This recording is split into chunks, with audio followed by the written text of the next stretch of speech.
Good afternoon and welcome to another session of RM Smart Investing. I'm so pleased to have you for our weekly gatherings and our sessions.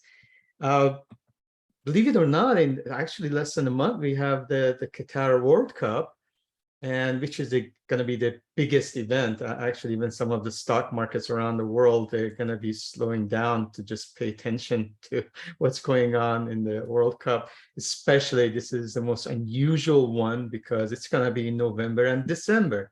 Who would have thought we spend the Thanksgiving and Christmas, Thanksgiving and Christmas in watching World Cup. So here we are. What I thought today, with the events coming, generally there's always these predictions, there are the bettings, and there are a lot of thoughts going around that. So the idea will be whether these predictions have any merits and how we can tie that in with the stock market predictions and the forecasts, which is rampant. Every time we have something going on, there's always these forecasts. So let me start with that. It's predicting the future. So this is saying any believable prediction of the future will be wrong. Any correct prediction of the future will be unbelievable. And this is a very famous Mark Twain quote that I really love. Prediction is difficult, particularly when it involves the future. So with that in mind, I wanted to share something just came out, actually, hot off the press, and you will see more of these. This is by BCA Research, and it's I love the title. It's the title. It says the most important of all important forecast, and this is the second edition. In 2018 for Russia, they did it, and now they decided to do this again for the Qatar World Cup. And again, a very interesting quote from Pope John Paul II. Amongst all unimportant subjects, football is by far the most important. It is the most popular game. It has no boundaries, and it has the love of it. It crossed 7.2 billion. Majority of people are a big follower of this sport. So again, it crosses nationalities, races, ethnicities, and it is a beautiful game, as Pele said. So what my focus will be, I want to go dive in to see what is their steps, what are the steps that the BCA has taken in order to forecast who will be actually at the end, who will go to the next round, and what criteria do they use, and then what is their prediction, who will be the winner. So I want to take you on a journey for the next 15-20 minutes to look at what they have been looking at, and then whether it has any merits, because there are a lot of other actually brokers and investment firms that they do these analysis. So let's go ahead. BCA goes back to 2018 and looks at their prediction for the next round, who qualified, and well, the ones they missed, Germany didn't make it, and but they were right on 14 of them, so they take pride on that. So basically, what they're going to do, they're going to have a criteria, and they're going to apply those criteria. Now, one of the things that they have using is a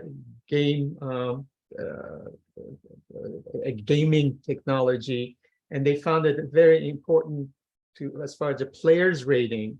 So they've gone back and they looked at, all right, in 2006, the top rating players on the teams, where did they finish? So for instance, in 2006, Brazil had 11 top-rated teams. France had 7, and Italy had 6, and Italy won the World Cup, by the way. That was in Germany. In 2010 in South Africa, Spain had 14, and they won the World Cup, and they also won the Euro.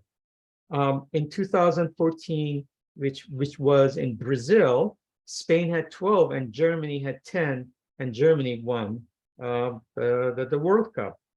Looking at the 2018, they look at again top-rated players. Spain again had 8, and France had 7, and France won the Russia's World Cup. So for this year, they're looking at the rankings, and they found out that Brazil has 9 top-rated players, Portugal has 8, Germany has 8, France has 7, and England has 6. So the thought process is usually that the winner will come one of these top 5 teams.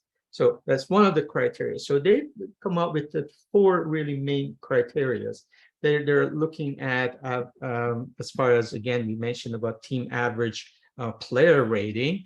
They're also looking at the number of the caps that the players, and then they also looking at the average age of the forwards. And the last but not least, they look at the speed position average rating. So these are the criteria they use. There is, I didn't put here, there is a pro formula, it's called, that they use in the statistics, and it's a huge formula, and they input all these criteria. So that's how they have done their analysis. So here we go. I want to share this with you. Obviously, you have access to the PDF or the slides, so you can analyze it on your own time. But these are alphabetically, actually. So you can see each team is based on their average player ratings. When it's blue, obviously, they're the top. The darker the red, they're in the bottom. Then the forward average age, the defender's average caps, and then they have the speed position average rating. So basically, it's the movement, how fast the movement is happening. So basically, again, in blue, you can see the top rated. So what we look for is mostly in the teams that they have majority of blue colors. So that's the criteria that they used. Then they looked at the, they call them the reigning champion dummy, in a sense that what has happened, there is this curse, they call them curse, that the winner usually is kind of cursed, the World Cup winner. So we go back to 1986, Italy got out of round of 16, Argentina did go to the final, and Germany was round of 16. Brazil went to the final in 1998, and they lost to France. And in 2002, France was the winner of 1998, and guess what? I never forget that. It was Japan's South Korea World Cup, and they went out group stage. I remember Senegal was fantastic. And in 2006, Brazil lost in quarterfinals. Italy, the winner of 2006, they got out of group stage. Spain, the winner of 2010, the hottest team in the world, they got lost in group stage. And how could you forget in 2018, Germany, with a lot of promises, the winner of 2014, they lost in group stage. So now France is again, the winner of 2018. So the question is, how would they perform? Would they go to the next stage? Would they go to can they repeat the championship? The other thing is that they look back and they're looking at, I mentioned about the curse of the winner. For instance, we've had the Germany's curse, and they looked at this model of in 2018, and they looked at the over and underestimated teams. So these are basically underestimated teams, and when we look at the teams in 2018, they were overestimated teams based on their categorization. So, like for instance, Iran did much better than they had predicted. When we look at, now they have a host dummy in a sense, they give points for that, and what happens that when you're hosting the World Cup. And again, we go back all the way to 1930, the beginning of the whole thing, although there were only a few teams, only from South America. Uruguay won 1930. Italy was the host, won the, they won in Italy. They were the World Cup champions. France in 1938, they got to the quarterfinals. So and on. I mean, it goes on and so on and on. And then Sweden went to the final against Brazil. England, who can forget that, in 1966, they were winners. West Germany, 1974, they were winners. Argentina was winner. Italy went to semifinal in 1990. France in 1998 was a winner. What you see is majority of them actually, they do go to the next round, almost everyone except South Africa in 2010. The question is, does Qatar, which is, there's about 5% advantage when you're hosting. So it's like, well, Russia went to the quarterfinals actually. And then Qatar, would they have that, can take advantage of that 5% criteria of the bonus, really? So looking at all those, they look at the probabilities and what is the chance of the teams going through. This is the Group A. Oh, for some reason, this doesn't show it. I don't know why. So, but I will tell you, in the slides, you will have it. This is Group A. So basically, they've analyzed the probability of going to the next stage. So these are based on all those criteria, and they have actually added the goal differences and expected goal differences. So in this situation, you see Netherlands has 87% chance, while Qatar has 14%. They've gone through the probability of, head-to-head, who will win, who would lose. So it's a really detailed detailed explanation of things. Now you can see Qatar, being the host, has actually 12% home advantage. Now, generally for World Championship, where the winner is like 5%, but this is a group stage.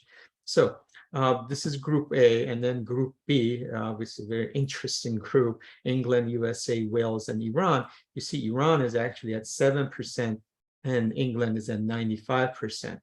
So again, they've done a lot of studies, and this is not the point of picking the winner. My whole purpose is to show you what they are going through, all the analysis, and millions of dollars has been spent on this research. And basically, that's what they've done. They're enjoying it. When we go to Group C, Argentina has the top, and Saudi Arabia is in the bottom. Again, I'll let you have your own, again, own time. You can go over these things. Now, you see the home advantage for Saudi Arabia. Well, they're in the Middle East. They're very close to Qatar, so obviously they have a lot of presence. So in their games. So, and Group D, we have Denmark, and we also have France in the same group. So it's interesting, again, with France, you can see that France has the winner's curse haircut, it's called, of 28%. So basically, that's the curse. So they get deducted points. So they most likely will finish behind Denmark. That's the whole thought processes. And then next we have in the group of the Spain and Costa Rica. Germany comes second. And Japan was in that group. So a little tidbit about Japan's history, how they have done. They have some really tough players in Europe right now. So again, they have a little history on Japan. And then Group F is, according to this, you can see that they're pretty balanced. So what we have is, look, we have Belgium, Croatia, Morocco, and Canada. The differences are very low. Even the expected goal differences are very low. So basically, it's a tough group, but Belgium and Croatia will go to the next round. And then, as I mentioned, they look at the forwards and they are analyzing the top forwards. So this is, according to them, as far as the highest ratings. They look at the left wingers, the strikers, the right wingers, and then we have the central forwards. And obviously, you see that we have Robert Lewandowski, Lionel Messi, Neymar. We have Karim Benzema. Then the midfielders, De Bruyne, and we have Leroy Sané, and then we have Narby. And then, it goes on, and, the defenders, the goalkeepers, we have Allison from Brazil. So they have run the ratings based on that. So we go to Group G, I believe. It's Brazil, and the top, and Cameroon is in the bottom. Brazil and Switzerland will go from this group. And the last, I believe this is Group A, Portugal, 94%. And Republic of Korea, South Korea actually has 8%. And remember, they have sun. So Portugal and Uruguay, according to their prediction, they will go. So they're looking at, then they go the type of goal scored as a percentage of total. And they went back and they looked at the 2014 World Cup and the 2018 World Cup. They wanted to see where the goals come from, open play. Was it in set pieces? Was it a penalty? You can see we had, if you recall, we had a lot more penalty in Russia, and then the counterattacks and the own goal, and then average ball position per game. And we see the champions teams, Spain and South Africa had the most. They were really controlling the game. And then here, France has the lower of the last 3 World Cups. And average passes completed is, you see the Spain and Germany in 2014, and they were pretty neck, but not France. So then they go look at the average height of the top 5 goal scorers in Champions League. And basically, you see that we dropped from 2003 to 2006, in 2007, 2010. I would say maybe there was a Spanish influence in there. But we have, when you think about Messi, for instance, and then here we are as far as back to a little higher, but 184 is the height that they have calculated. Now, the shares of knockout stage game decided in penalty shootouts. You could see that 2014, 2018, we had quite a bit in the knockout stage. So here is, they go back again. Now they're going to the next round, and again they're calculating. They're looking at their calculation, the average rating of the forwards, the players' rating, and based on that, they go head to head to see what are the chances of winning. So now we have the probability of winning, conditional probability of passing to the next stage. So they take a little bit of those conditional, the few dummy probabilities they've used, the home and the champions, and they have taken that into account. So now, for instance, they're calculating that Portugal will play against Switzerland, England against Senegal, Netherlands is going to play against USA, and Germany against Belgium, Spain and Croatia, and so on. So they're giving 95% at winning chance for Portugal. So they start with the highest, and England is second, Netherlands is third. So again, those are all really detailed calculations they're using, and the probability of winning, as you can see, we just spoke about. So it's more in a chart.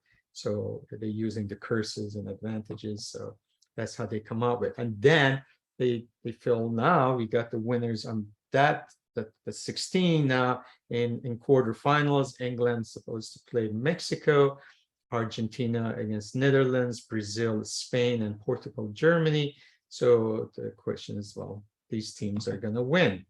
And the other thing, again, they're very much looking at the player development, and they're looking at Portugal in this situation, and they see the share of players in the top 5 leagues. And when we think about that in the Premier, like England, Germany, Spain, Italy, and France, so they're looking at that, and they see, well, Portugal has a huge number of their players are playing in these top 5 leagues. So obviously there's a lot more development. Based on that, they take that into consideration. In semifinal, they feel Portugal has a 56% chance of beating England, and Argentina has 55% chance of beating Brazil. So with all that, they going head to head. They think in semifinal, again, Brazil are expected goals versus Argentina. There's a 20% chance that Brazil will not score. and 20% chance that Argentina will not score. But the chances of scoring one goal for Argentina is 18% versus Brazil's 14%. The same against goes for the 2%, 8% chance that Argentina could score 2 goals versus Brazil's 5 goals. So that's how they come under statistically looking at what is the probability of Argentina in this situation, 55% chance beating Brazil. The same thing with Portugal against England. Now you see that the chances of England scoring 1 goal is 10% versus Portugal of 12%. So basically these are the expected goal one, if it's like the 2 goals. So again, they're looking at all different chances, if it's like 2-2, 1-1, 1-0. And then in the past, they look at individual players. They look at the cumulative goals and assists over the past 15 seasons. Here we have Lionel Messi, Ronaldo, Suarez, Lewandowski, Ibrahimovic, Karim Benzema, and Cavani. And you see the assists and goals, and that's what Messi is still going. And they also look at individual players, Ballon d'Or winners, first, second, and third. Again, Messi is ahead of Ronaldo, and there's obviously will be up and coming players. So these are the top ones. They just look at a little historical. So to kind of wrap everything up, we can see this is the table. These are their predictions. It sounds great. It's a good conversation, for Thanksgiving dinner or any other events that you have before the games start. But the point is this. So again, here's the probability of winning in the final. By the way, Portugal and Argentina is going to be 50-50, and this is the final. They feel like in this situation again that the chances of it's interesting scoring goals is pretty even, and the same thing with Brazil. The chances of it's very close, 51% to 49%. So at the end, what their thought is that they are picking Portugal as the winner and Argentina as a runner, and then Brazil and England. So and here they use their models. Again, they think that Portugal has, compared to the betting odds, Portugal has a very good chance, and basically that's their thought process, and compared to the bettings. So changing the subject, looking at the World Cup cost, how much it costs. This is from USA all the way to, we see Brazil cost, and look at the cost in Qatar. I mean, this is in November in desert. The amount of money that has been spent is just unbelievable. So basically here we are, we're going from 1 to 10, 10 billion now. We're close to 250 billion or so. So just a food for thought, or 220 billion. And also the visitors, you see USA had one of the top ones, Brazil, but because of the timing, because of the location, this is the expectations. So if we were looking at it from economic point of view, high costs and low visitors, and small country, but we shall see. It will be very interesting. So with all that, why we even discussing this? I mean, it's really interesting. I know many people around the world, they have passion for football or soccer. And the point is, as I mentioned, do these predictions and forecasts have any merit? So I want to take you back to 2018. And we could even travel to 2014. I remember 2018 vividly. And I know Goldman Sachs in 2010 and 2014, 2010, Jim O'Neill was the head of this, the CEO, head of their asset management. He's a big, one of very wealthy, but also very big football fan. And he basically spent, some people say over 100 million, I mean, on a research. So who's going to win? So let's go back to 2018, and I want to read this with you because it is something they've had a tradition of doing this. So Goldman Sachs, which crunched countless data points about teams and individual players into 4 machine learning, the AIs, models, and picked the most likely result out of 1 million simulations, had France, Brazil, Portugal, and Germany in the semifinals. And the Brazil was supposed to beat Germany 2-1 in the final match. Remember, there's millions, tens of millions of dollars spent on this. Well, I don't have to go any further. I mean, you know what happened. I mean, the only one was France, right? So, I mean, Germany was eliminated in the group stage. So for the doubters out there, this final result was cross-checked in excruciating detail by our German chief economist, Jan Hatzius, the investment bank said confidently in their report. So it was double-checked. The same thing, UBS made a similar prediction about the contenders in the final rounds based on an objective skill level measurements called an ELO rating, the team's score in the pre-qualification and other factors. The Swiss bank regarded Germany as the most likely champion with a 24% chance of winning, followed by Brazil and Spain. Again, there are millions, tens of millions of brilliant minds. And again, these are AI guided.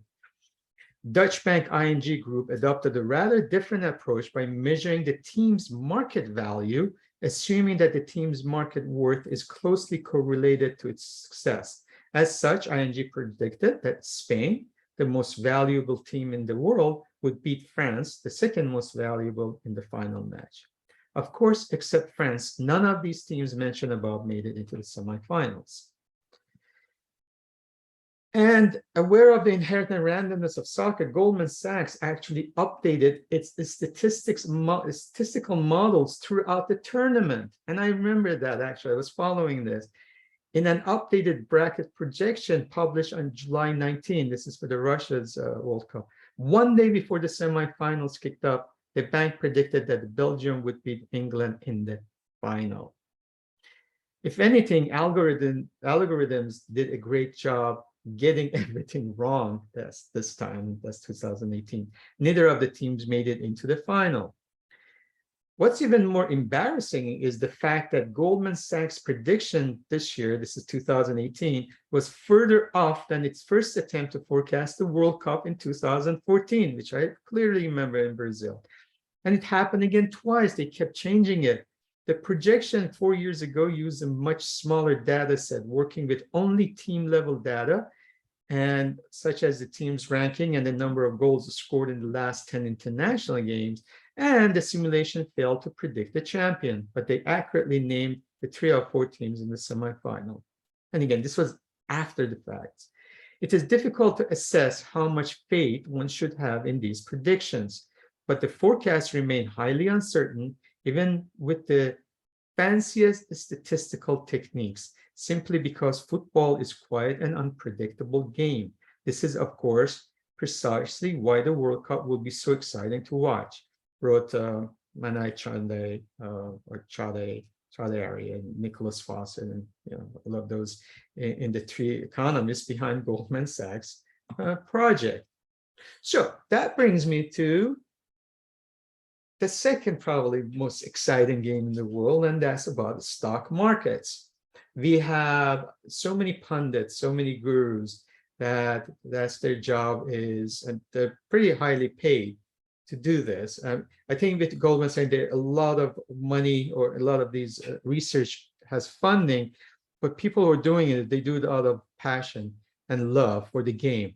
The stock market prediction, they get paid pretty good money to do what they have to do. So let's look at actually a few more quotes about the prediction and forecast. The father of really financial analysis, stock analysis, is Benjamin Graham. He says, I'm skeptical about stock market forecasting by anybody, and particularly by bankers. And then John Templeton, there will be a bear markets about twice every 10 years and recessions about twice every 10 or 12 years, but nobody has been able to predict them reliably. So the best thing to do is to buy when shares are thoroughly depressed, and that means when other people are selling. Peter Lynch calls there are economic facts and there's economic predictions, and economic predictions are a total waste. And Warren Buffett says, I make no attempt to forecast the general market. My efforts are devoted to finding undervalued securities. So, taking to that account, I just want to look back, bring our soccer analogy to stock markets. This is as of December 31, 2021. S&P 500 was at 4766. These are the prediction with the top firms as far as where we will be end of 2022. Now, we are not there yet. We got 2 more months, but you can see the ranges between 4,400 and 5,200. Right now, this is almost end of October. We're about 3,800. So the other thing, I just want to look back in 2021, the S&P outperformed analyst median prediction by 20%. Now, 45 Wall Street analysts, the median prediction was 49.10. Market finished at 47.66. So there's a 20% gap between the highest. There was you can see there was 20% gap in the highest and lowest predictions. Now, these people look at the same data in a sense, but that tells you there's nothing guaranteed. And these are, again, they're using supercomputers. They have all kinds of technology, and yet they can. I mean, these are the cream of the crop, and they cannot even come with the right predictions or forecasts. One interesting thing that caught my eye in 2021, on November 15, 2021, Morgan Stanley said that steer clear of US stocks and bonds in 2022. So on the surface, well, that was a right prediction, actually. So, but what they're saying is stay away from US stocks and bonds next year and seek out better returns in Europe and Japan, which that doesn't really bode well. That's the advice of Morgan Stanley's strategy team, which sees a fading monetary support and high valuation holding back American assets in 2022, even as growth improves and inflation moderates. Fundamentals are more attractive in Europe and Japan, where the central banks will be more patient and inflationary pressures are lower, according to the strategists in their annual investment outlook. Their muted market expectation come amid a wider debate at the bank over the outlook for US monetary policy. Morgan Stanley economists predict the Federal Reserve won't raise interest rates until 2023, in contrast with the more hawkish views of their own chief executive officer.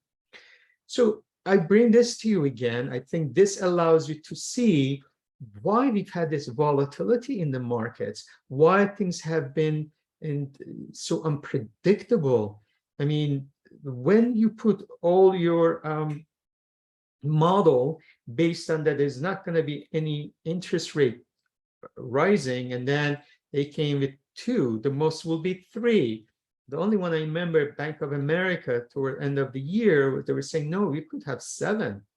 And they were right on the target. So basically, when you have these fluctuations, that's what's very difficult to predict. And that's why the markets continuously, they have to adjust their pricings. They have to adjust the price or earnings. They have to adjust the earnings, the effects on the earnings. So when you look at that, that's why it is very fluid and dynamic. So nobody really can do that.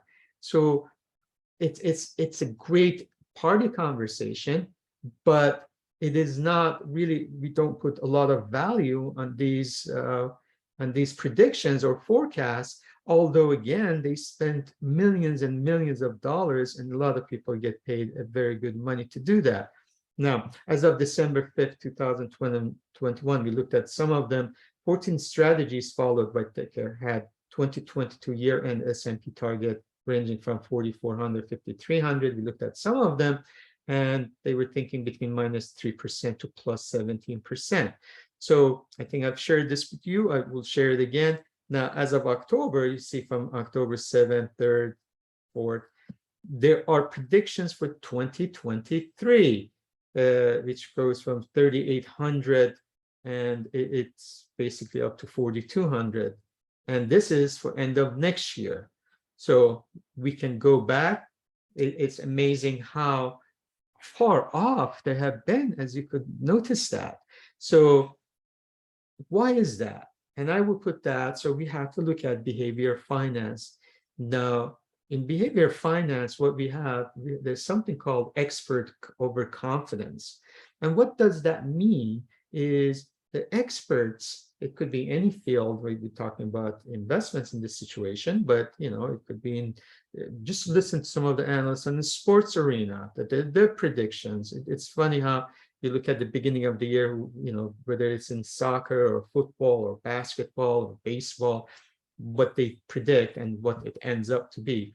So expert overconfidence comes from the knowledge, which is based on their education and experience. And that knowledge leads experts to think they know more than actually they do.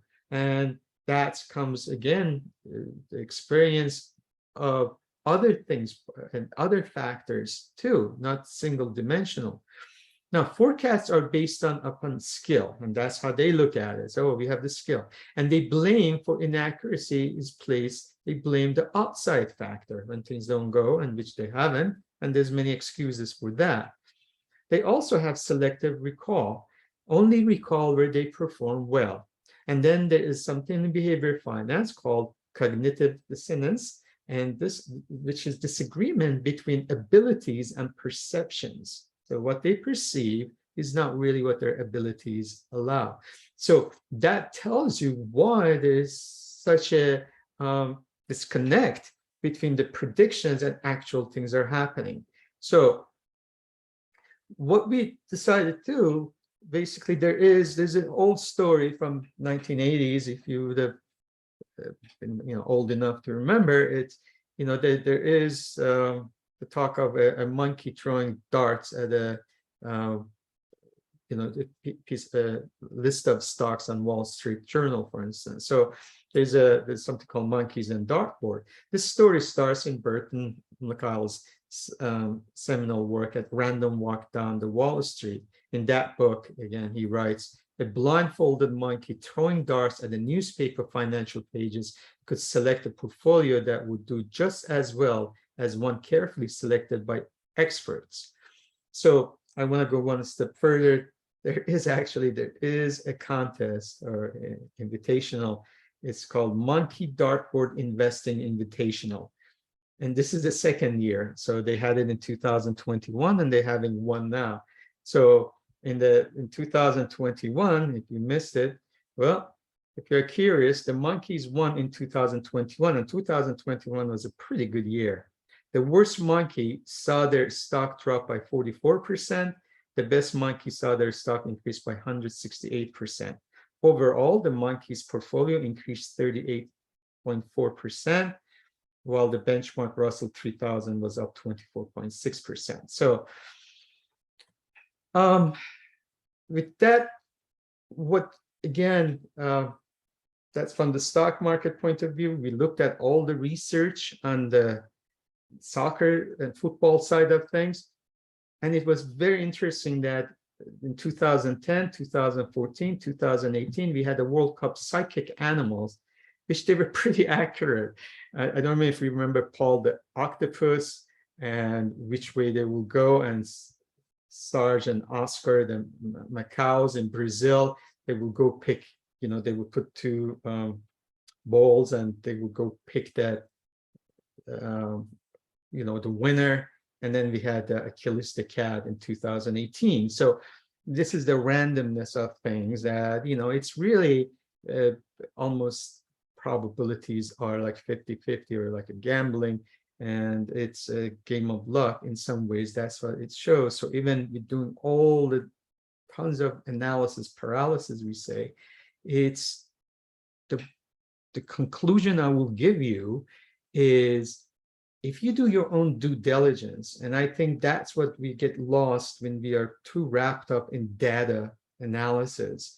Uh, you want to have a fundamental understanding of the markets, do your own due diligence, have simplicity. And that's the other thing I found in life. The simpler things are, the easier to understand. So when we wrapped up in too many, as far as confusing calculations, we end up, first of all, it brings indecision. The second thing is it really, a lot of times, doesn't succeed. And after doing that, because a lot of times we missed opportunity. So based on that, it goes back to that individual. It goes back to your belief system, your, as far as your background. And so that's what makes investing and trading so exciting. So relying on these experts is a good thing for, I think, for conversation, as I mentioned.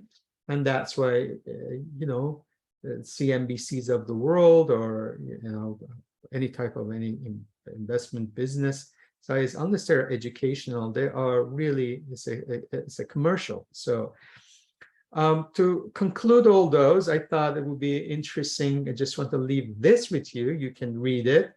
I want to show you, this is called official bingo card, but what it is, beginning of the year, end of the year, this group comes up with their prediction about everything from the economic point of view to geopolitical things, about inflation, about, again, what's going to happen, again, as far as mostly economical growth.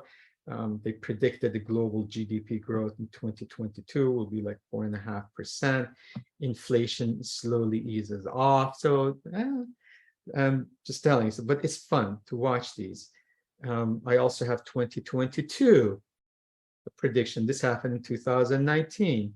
And in between, I want to sandwich 2021, the disorder, so you can see the extremes, and then what has happened, what they have come up with. So again, it's fun. It's a good party conversation. But what I want to leave with you is, granted, we like to do, encourage you to do analysis. Want to have the resources to refer to, but at the end of the day, the decision comes to you. So with that in mind, I hope it was somewhat entertaining. It was something different. I am so excited, the World Cup starting, although I'm a big Premier fan, so I'm gonna miss. I really enjoy those games. So it's really a shame they have it that time. But anyway, it will be interesting to watch. So with that in mind, I want to open up. I'm going to start the recording and then be open up for Q&A. So let me start the recording.